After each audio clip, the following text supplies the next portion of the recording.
Jugalah saya sentiasa datang UKM actually. Sebab wife saya pun baru habis degree itu buat dalam fakulti pendidikan, sambung daripada diploma. Pernah datang ke FSKK, saya rasa 3 tahun yang lepas. Dan sepanjang masa tu saya sentiasa juga berhubung dengan Prof Amin dan juga Prof Sofian yang sekarang ada di ATMA. Orang kata after so many years kan, saya dah duduk di UKM dan sekarang dapat balik ke sini, saya rasa macam terharu jugalah. Terharu sebab dapat, sekurang-kurangnya saya dapat berkongsikan idea. So kita dah dengar pada hari ini sebentar tadi perkongsian oleh Prof Raihana dan juga Dr. Rosmah lebih kepada personal experience, apa yang mereka lakukan semasa SEM yang lepas lah. Nasib baik jugalah saya punya slide ni tak sama, sebab hari ni apa yang saya punya tajuk adalah saya akan kongsikan mengenai pengalaman, kreativiti dan cabaran yang dihadapi oleh pesyarah, pelajar dan pengurusan Unit 10. Sebab saya in charge menguruskan inisiatif blended learning di Unit 10. Jadi saya akan share pada hari ini lebih kepada secara umum apakah yang dihadapi oleh Unit 10 dan apa yang berlaku semasa bermulanya PKP hari itu. Daripada kita biasa jalankan pengajaran secara konvensional, tiba-tiba kena buat virtual learning. Jadi perkongsian saya pada hari ini lebih berkisar, saya akan tumpukan penceritaan dan perkongsian saya lebih kepada itulah, instead of personal experience.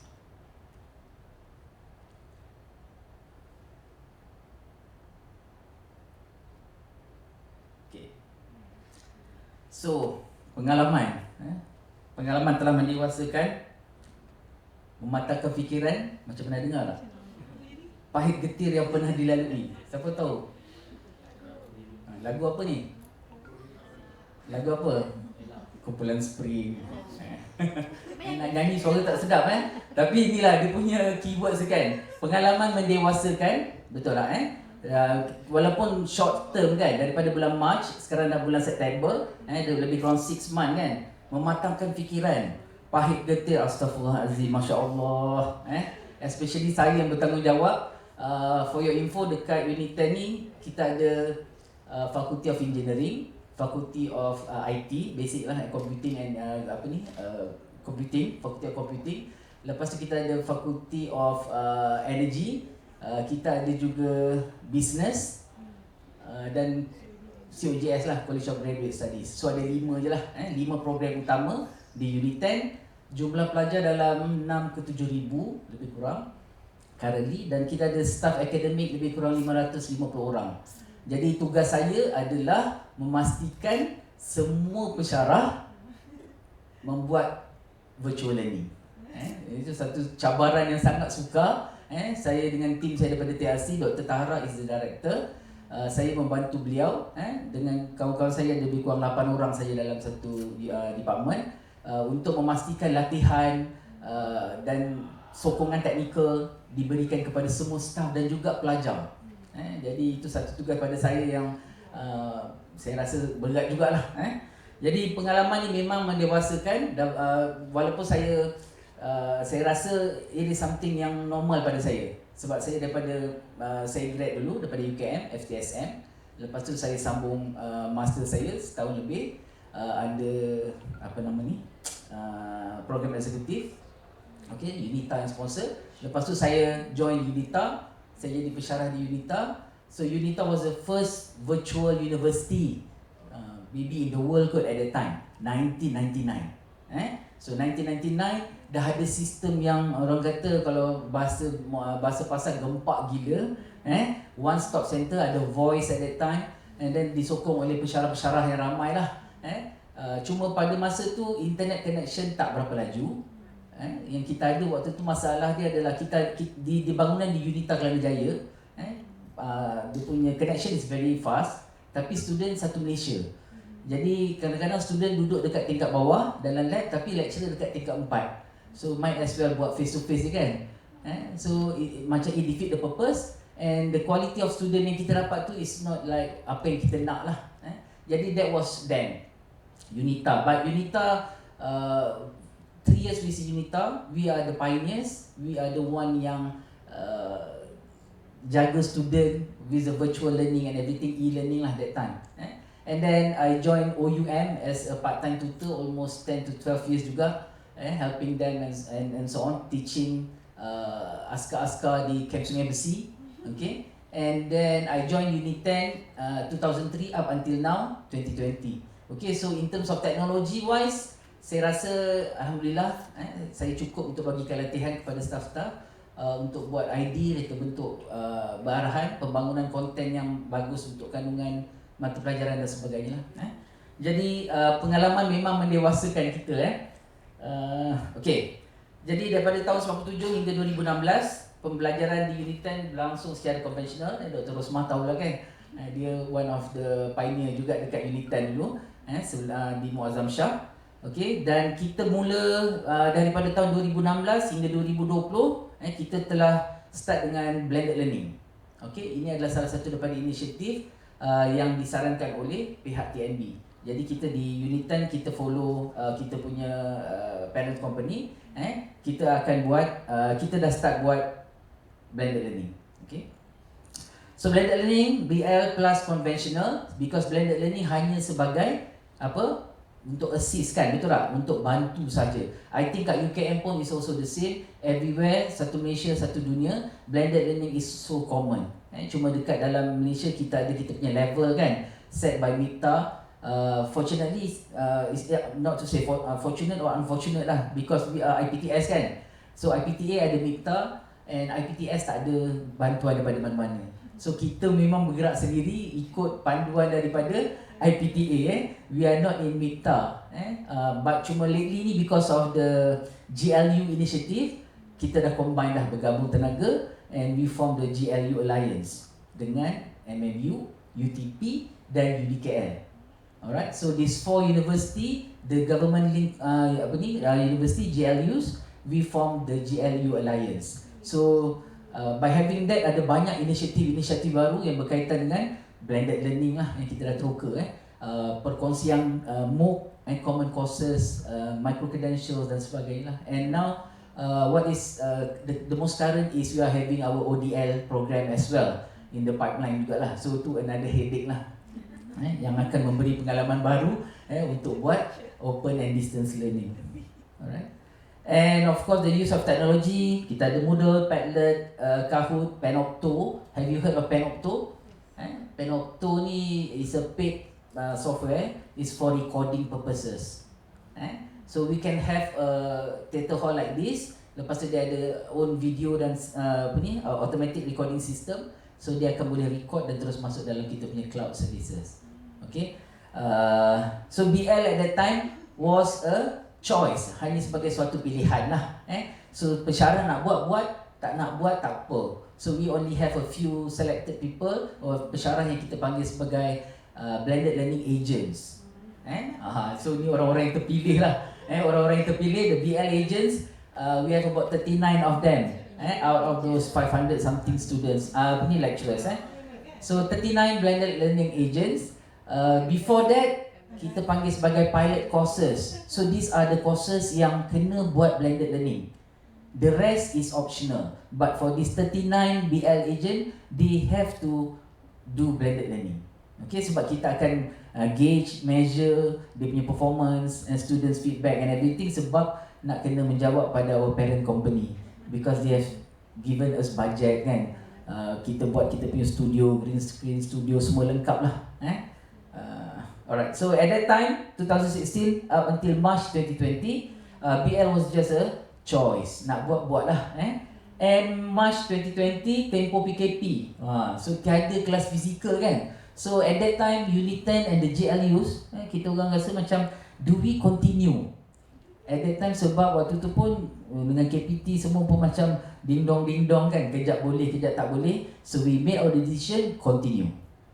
So that's why Unit 10 kita tak hantar student kita balik pun. Waktu tu kan semua IPTA hantar kan, sebab kena hantar. So Unit 10 tak hantar, kita masih lagi nak buat kita punya program, and then barulah selepas tu bila arahan betul-betul keluar, baru kita bagi student kita balik lah. So we started everything 3 weeks with our normal class before MCO.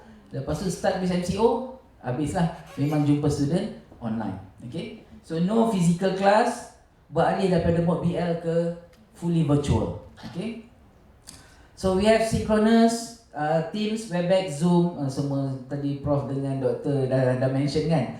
So I think everybody is familiar with this. So Moodle, Kahoot, Mentimeter yang paling common dan paling popular. Okay, so at this time VL become a necessary. It's no longer an option. Okay, so nak tak nak lecturers buat. So do we have problems? Definitely. So nanti kita cerita nanti. Alright.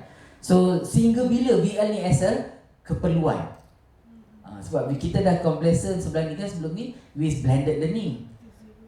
So tadi I was talking to Dr. Rosmah, nak continue ke kita punya VL ni, virtual learning ni sampai bila? Sebab student comes to UKM, Unit 10, semua IPT yang local semua ni for conventional classes. Dan the use of tools sebagai blended learning. They never opt for ODL. What we are doing VL is ODL kan, macam seolah-olah diorang mendaftar di Open University. So apa beza Open U dengan UKM? Dengan Unit 10? Ada beza tak? Definitely lah kan. Those yang pergi OUM memang tak nak datang kelas. Those yang datang UKM memang nak jumpa dengan Prof Raihana.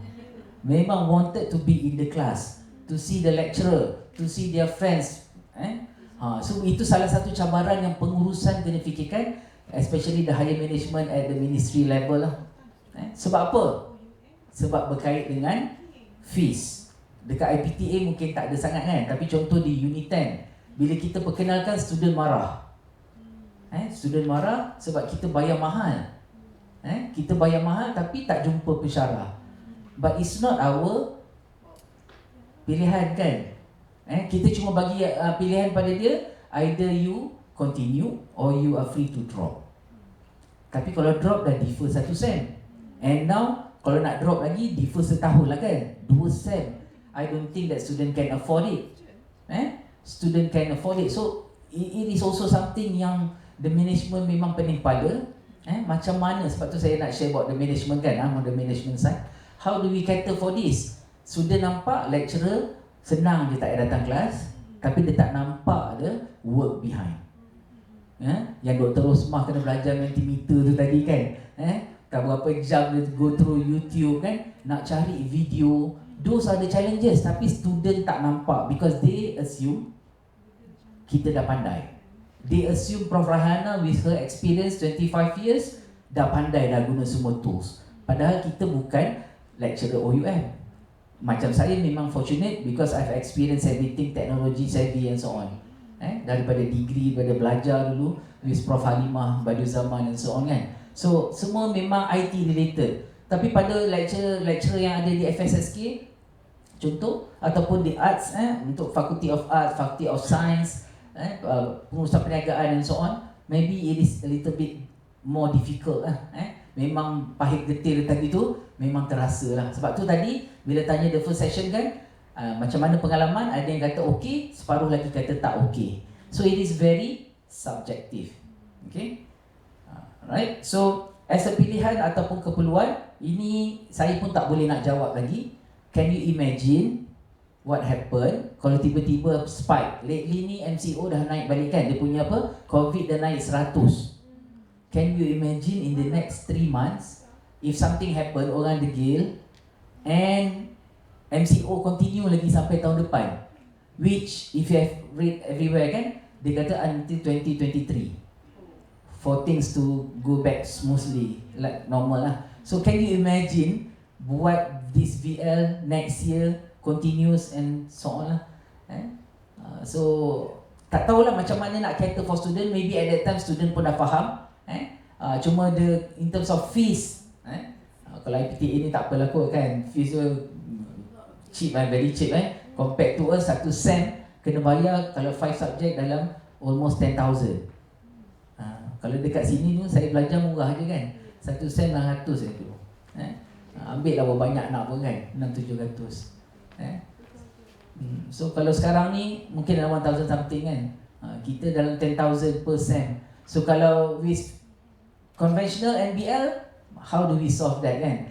Ada reduction in fees ke? Sebab kalau kata baik saya daftar di OUM, fees mungkin lagi murah, and so on lah. Alright, so kita ada 4 levels of BL dekat Unit 10. Just to share a little bit. First level is technology aided learning, and then the second level is enhanced learning.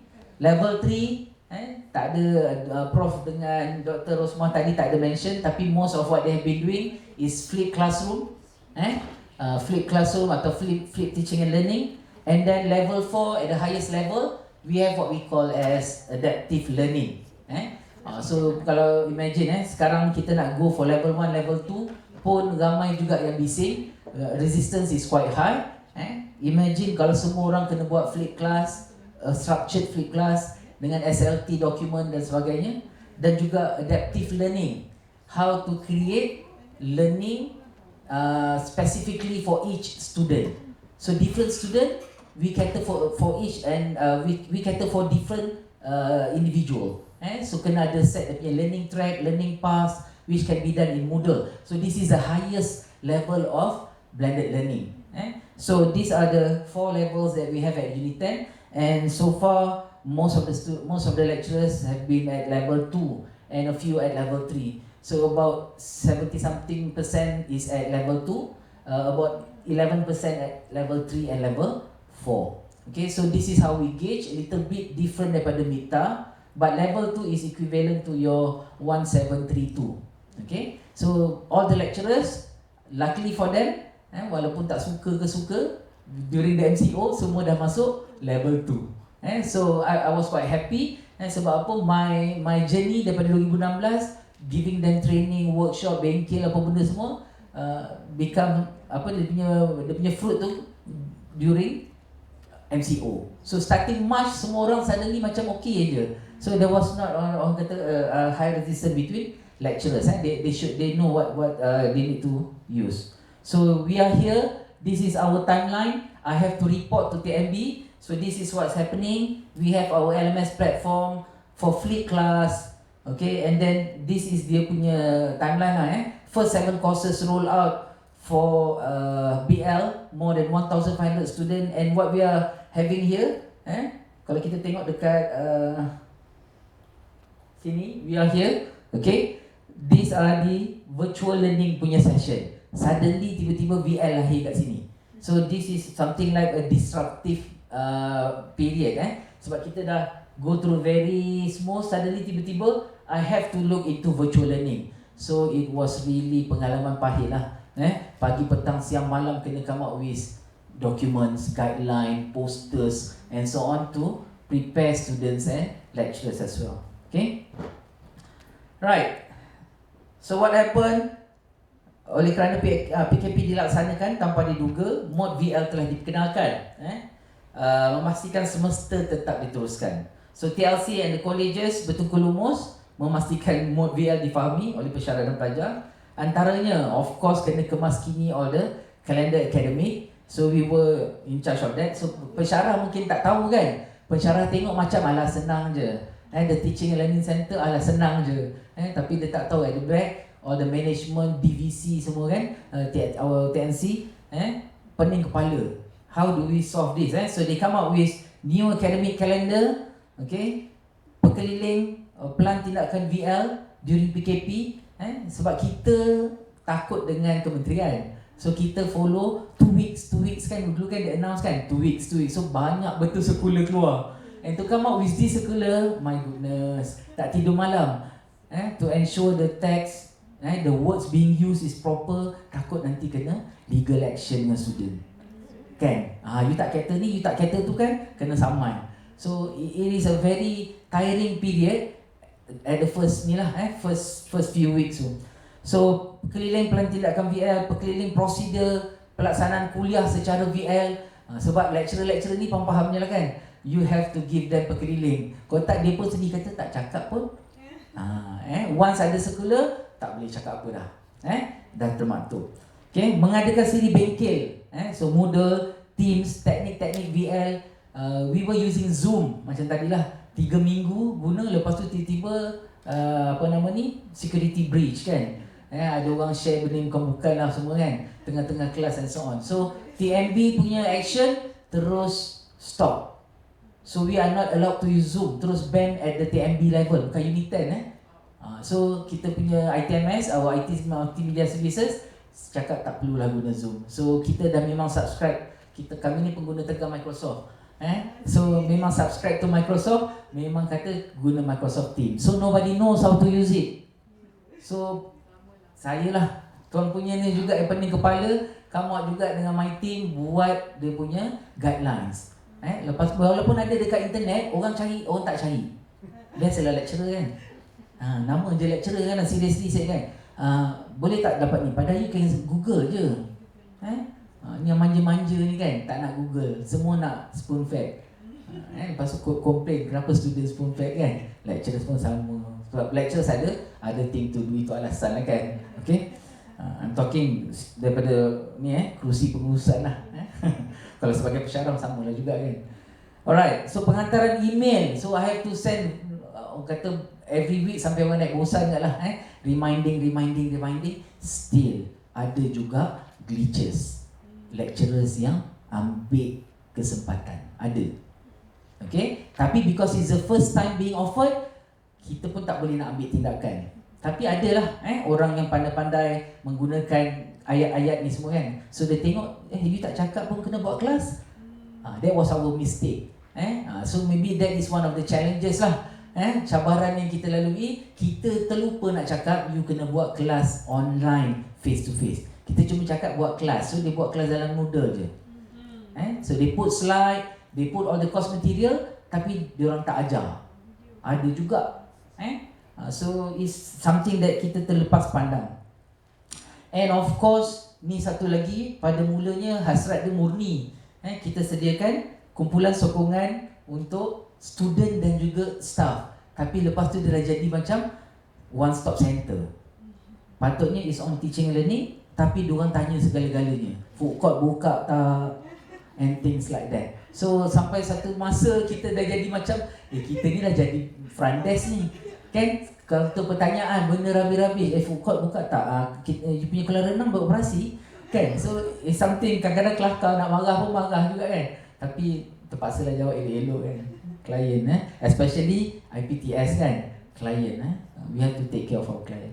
And of course survey is important. We have done some survey, turn out okay lah. We have about 600 students, from the 6,000, about 10% participating. Sebab kita tanya overall, and lecturers about 200 out of 500. So which is quite okay jugalah. Okay, so these are some of the things, panduan yang dikeluarkan, our guidebook or handbook. Turn it in, how to use it in Moodle. Ini sebab banyak juga lecturer kata nanti student copy paste, plagiarism. So we can enable turn it in. If you have turn it in, subscribe to turn it in. You can enable it in your Moodle. It's free, okay? But you have to pay for the turning in lah. And then Microsoft Teams, and then kita keluarkan ni pun student tak lepas-lepas juga lagi. Microsoft Teams and Office 365. Because we are subscribed to Office 365, so student ni kena login to different system lah. So tu yang macam pening sikit kan. Ada a few system yang dia kena login sini, login sana. So always ni ada sampai sekarang masih tak settle lagi. So we did some early virtual learning implementation guideline. This is 16 March. Kita start kita punya MCO 18 March. So sebelum MCO lagi, saya dah fikir dah semua ni. Sebab kerajaan dah announce. So have to come up with a simple guideline using PowerPoint je. Okay? Alright, and at the end of the day, sampai bulan 7 itu, saya dah buat dua ni, Student Guide to Virtual Learning and Lecturers Guide to Virtual Learning. So what is virtual learning? Okay, dan sebab kita tak ada masa nak tengok semua kan. So what the content is more or less on how they should be prepared for VL. Okay, and the support given to them, links, contact numbers and so on. So all are available to Unit 10 staff and student. Okay, and activity PMP yang dijalankan semasa PKP, virtual learning and work from home. Okay, kalau tengok kat sini ada, these are some of the things saya ambil by months. The first is mesyuarat jawatankuasa blended learning, which I chair. So this is the first time guna Zoom at that time. So semua macam orang kata jakun. Termasuklah ada our high management and so on. Boleh klik ke? Macam mana nak buat ni? Macam mana nak buat tu? So the meeting was about like macam 3 jam discussing how to use Zoom. Not on the topic, a little bit je lah. So it was very fun. Orang kata very entertaining. Sebab it was the first time we encounter this lah. Sebelum ni guna Skype je lah kot kan. Ni ramai-ramai semua nak bercakap dengan background kelakar and so on lah.